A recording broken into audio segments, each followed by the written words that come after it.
Here's the story you've probably heard. Amazon built a giant pile of servers to survive the Christmas rush. In January, all that hardware sat idle, so somebody clever said, "Why don't we rent it out?" It's a great story. It is also, according to the people who actually built it, completely false. Amazon's own chief technology officer, Werner Vogels, put it flatly. The excess capacity story is a myth. One of the engineers who wrote the original proposal, Benjamin Black, was blunter. Asked why the story won't die, he said it's totally false, and that from day one, every part of AWS was purpose-built to be AWS. The truth is less tidy and far more useful. Amazon didn't stumble into the cloud with leftovers. It built the cloud because its own engineers were drowning. This is the story of how an internal fix for an embarrassing engineering problem became the most profitable business Amazon has. You'll meet the executives who ran an exercise that changed everything, the two network engineers who floated a strange idea, the team in South Africa who actually built it, and the rule that accidentally created a market. And at the end, the play. Around the year 2000, Amazon had a problem it did not want to talk about. It was hiring engineers as fast as it could find them, and it was shipping more slowly than before.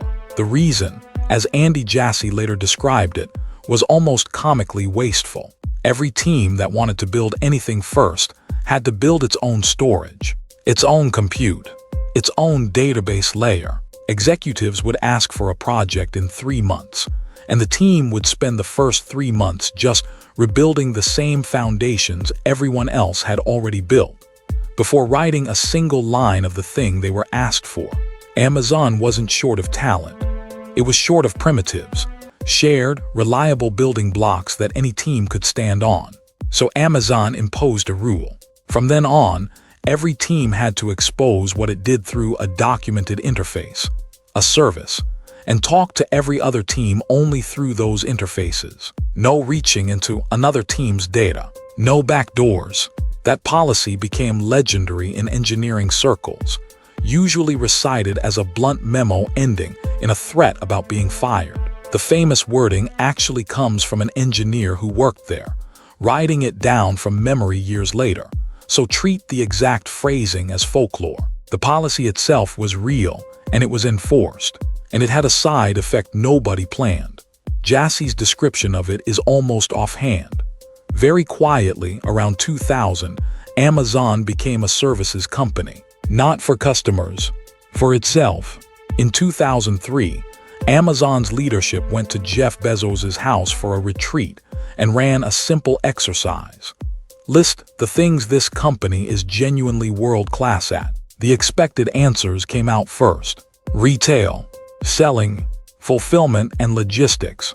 And then somebody added the one nobody had thought of as a skill at all.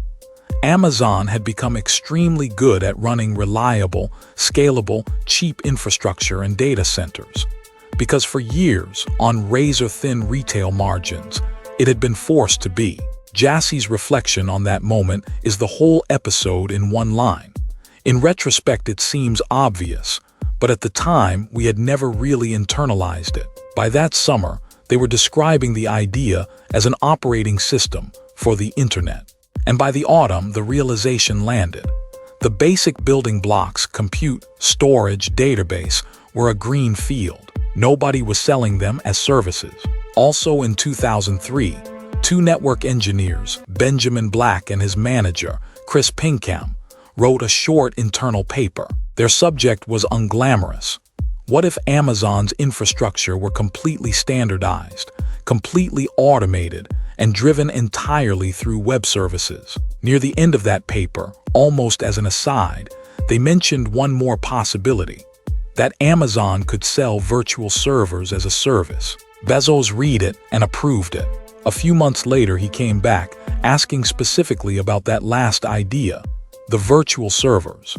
And here's the part of the AWS story almost nobody knows. Pinkham didn't build it in Seattle. He moved home to Cape Town, South Africa, where Amazon opened a satellite office and led a team of roughly 14 engineers who built the thing that became EC2. The compute engine, underneath, the American cloud was written at the bottom of Africa. In March 2006, Amazon launched S3 Simple Storage Service. Storage first. 5 months later in August, EC2, Elastic Compute Cloud. Rentable servers by the hour. To understand why that mattered, remember what starting an internet company used to require. You bought servers, physical ones up front, before you had a single user, guessing how much traffic you might get, and eating the cost whether it arrived or not. AWS replaced that with a credit card and an hourly rate. 2 people in an apartment could now rent the same class of infrastructure as a corporation and pay for exactly what they used. The generation that followed was built on it. Airbnb, Dropbox, Instagram, all scaled on AWS without ever owning a server. Netflix, a company that competes directly with Amazon in video, began moving its streaming onto AWS in 2009, which tells you how good the infrastructure was. Now the numbers. In 2024, AWS brought in around $107 billion in revenue and just under $40 billion in operating income. That operating income was roughly 58% of Amazon's entire operating profit, from a division that is a minority of its revenue. The retail giant everyone pictures when they hear Amazon is substantially funded by the infrastructure business it built to fix its own engineering bottleneck. The leftovers story sells Amazon short in the most ironic way possible. It says they got lucky with spare hardware.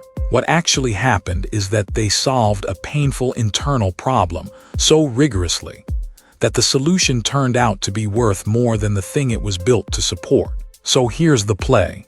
Sell the pain you have already solved for yourself. The tool you were forced to build to survive has properties no market research can buy. You know the problem intimately because it was your problem. You have already paid for the research and development, and it has been stress-tested by the most demanding user you will ever have, you.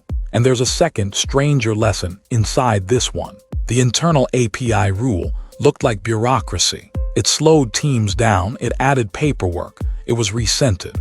But by forcing every part of Amazon to be a clean service with a documented interface, it quietly made the entire company sellable to outsiders. The discipline was the product. A rule became a market.